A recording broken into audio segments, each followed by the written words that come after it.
Welcome back, family, from A to Z TV. Thank you to everybody who's watched my videos, who's shared my videos, who's like, subscribe, comment. Thank you so much. I'm so happy that it reached you, it touched you, and you're sharing the love. And I hope that we continue to share the love and you continue to like, subscribe, comment on my future things. And we continue sharing this journey together. So today, I wanted to come to you guys to talk about what is hemophilia, because a lot of people don't know. Disclaimer, I am not a doctor, I am not a nurse, I'm not a researcher, I am nothing in the medical field. All I can bring you guys is what I found on Google. So it's easily accessible to everybody, but I will put links below.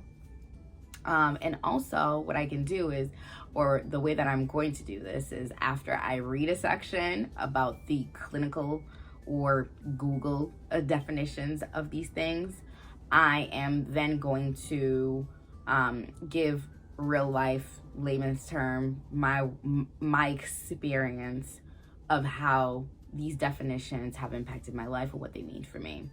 And so I hope you guys stay for the whole video. Hope this is something you like, and I hope that you learned something and that we can share in this energy and in this time period together. All right? So first things first, what is hemophilia? So hemophilia is a bleeding disorder, but there are a bunch of bleeding disorders. So it is one of the bleeding disorders. So first, we must start with understanding what a bleeding disorder is, right? So I'm reading, if you guys see me looking down, like this is to read. Bleeding disorders are a group of disorders that share the inability to form a proper blood clot. Let's say we've never heard of these terms before, like a blood clot. We don't know what that is.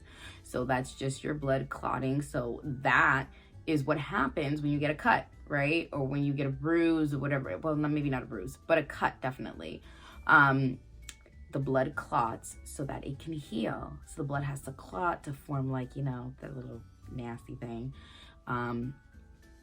for it to be able to heal, to stop the bleeding. Symptoms include extended bleeding after injury, surgery, trauma, or menstruation. Sometimes the bleeding is spontaneous, without a known or sometimes the bleeding is spontaneous, without a known or identifiable cause. Improper clotting can be caused by defects in blood components such as platelets and or clotting proteins, also called clotting factors. So now we've reached another, a difference. It can be caused by platelets or clotting proteins, aka clotting factors. So where am I reading from? I'm reading from hemophilia.org. Basically, they call it Bleeding Disorders A to Z Overview.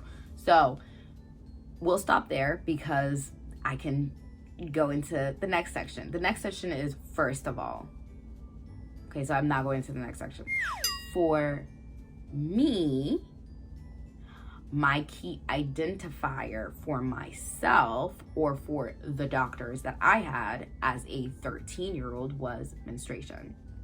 So that's where my problems became like, wait a second, something's not quite right. And it was like, you're having a little bit of an issue. That's not quite normal. So that's where mine began. But a second thing is that it says clotting factors. So the hemophilia that I have, or the bleeding disorder that I have, is Hemophilia A, which is a clotting factor problem. So it's a clotting protein, or it is the clotting proteins, aka clotting factor. All right, so let's keep going. All right, so there are different types of bleeding disorders, like we've discussed. There's Hemophilia A, there's Hemophilia B, there's von Willebrand disease, there are other factor deficiencies as well. So there are inherited platelet disorders and then other factor deficiencies. So what I have is Hemophilia A. So in the center, in the HTC or Hemophilia Treatment Center that I'm in, they take care of people with all the kind of bleeding disorders. So, Hemo A. What is Hemo A? Also called Factor VIII deficiency or classic hemophilia, is a genetic disorder caused by missing or defective Factor VIII, a clotting protein.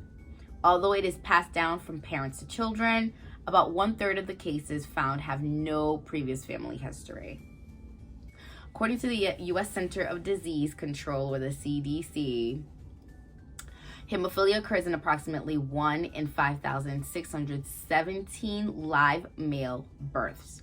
There are between 30,000 to 33,000 males with hemophilia in the U.S. More than half of people diagnosed with hemophilia A have the severe form. Hemophilia A is 4 times as common as hemophilia B. Hemophilia affects all races and ethnic groups. So, I think that explains itself. But the one thing that I will say is that in my case, I think for my mom, she thought it was very spontaneous. And of course, we have no proof that it isn't, because my grandmother did not do a test, and her mother, and so on. So for my mother, she's taking it as it is spontaneous. So for me, it is not spontaneous because my mom clearly has it. She's done the test, the genetic testing. She has it. She's passed it on to me and my brother, and I have then passed it on to my son. The genetics of hemophilia, which we just really briefly touched. Hemophilia A is an inheritable disease, meaning it's passed down from parent to children. The X and Y chromosome are called sex chromosomes. Now, people, don't come for me. This is just science-based, and I'm reading it from Google. Okay. The gene for hemophilia is carried on the X chromosome. Hemophilia is inherited in an X-linked recessive manner. Females inherit 2 X chromosomes, one from their mother and one from their father. Males inherit 1 X chromosome from mom and 1 Y from dad. That means if a son inherits an X chromosome carrying hemophilia from his mother, he will have hemophilia. It also means that fathers cannot pass hemophilia to their sons, but all their daughters will be carriers. But because daughters have 2 X chromosomes, even if they inherit the hemophilia gene from their mother, most likely they will inherit a healthy X from their father and not have hemophilia. For a female carrier, there are 4 possible outcomes for each pregnancy. A girl who is not a carrier, a girl who is a carrier, a boy without hemophilia, and a boy with hemophilia. So in terms of severity, because you can have, there's variations in everything, right? So now we know that there are bleeding disorders. There are many bleeding disorders. And then there's hemophilia A, which is what I have. Then there is severity within that. So there is severe hemophilia A, which means that the Factor VIII level is less than 1%. Then there is moderate, which means the factor levels are between 1 and 5%. And then there is mild, which means the factor levels are between 6% and 30%. Now, some people are like, what the hell does that mean? So if they were to test your blood, you know how you go to the doctors and you get worked up and they take your blood. If you were having an episode and for some reason they were like, oh my God, we think you have a bleeding disorder, they would go and they would take your blood and then they would say, oh no, your factor levels seem to be at 75%. They seem to be at 50%. 50% or higher is normal. If you are lower than 50%, that's when they're like, really? That's interesting. But if you are 30% and lower, that qualifies you. And especially if it's Factor VIII, that qualifies you as a bleeding disorder. Now, this is where the problem comes in. A lot of women, if you do a factor level test, they might come back at 56. They might come back at 60. That's normal. So then how can you know? How do you know? Because that's normal. So unless you pop out a baby with hemophilia, which is again one out of there's 2 chances, right? Girl who is a carrier or a boy who has hemophilia. If you don't have any of those cases, then they don't know. You're fine. But Hence lies the problem. Because then you can go your whole life, your family can go their whole life without ever knowing that anybody is carrying this disease, unless the 2 out of the 4 occur. Or unless you get into a situation where they don't know what's wrong with you, aka me. I am 30% or less as a woman. So what that means is that I automatically do not look like I'm normal. The highest I've been is at the peak of my pregnancy, I was 33%. Ladies and gentlemen, at pregnancy, it's supposed to go up. It was like, yeah, we went up 3%. Yes.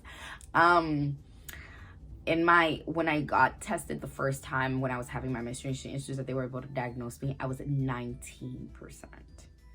My brother varies between, I think he varies between 3 to 5 or 1 to 3, something like that, which puts him as moderate to severe. My son is less than 1, so he is severe. My mom says she's somewhere at 60. And so, you know, we all have a very, you know, which I asked the doctor, like, is that inherited? Or what does that look like? Why are we all at different percentage? And he said they don't, you know, they haven't really done the study. They don't know why everybody's at different percentage, but they know that that's the barometer. Well, again, due to our wonderful technology, what they've been able to do is gene mutation testing. And so now not only can they look at the factor levels of your blood, but they can also look at the mutation, and that gives them a much better indicator. Because again, your factor level could be great as a woman until you need to get your teeth taken out, or a C-section, or give birth normally, or are menstruating. Like, women have been very overlooked in this department, and because they are the carrier, like, think about it this way: the problem only occurs when a male cannot heal. Then it's like, whoa, what's going on? But if you're menstruating, you're supposed to menstruate. Now, you're not supposed to menstruate for 7 to 10 days and every other week. But how many women do we know have problems in that area, and they're put on birth control to help them out, or you're severely anemic?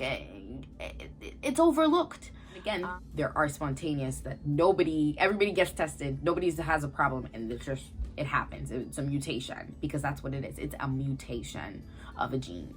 All right, so if you liked this video, please smash the like button, subscribe, and of course, please, I beg you to share. And thank you again, and we'll see you next time.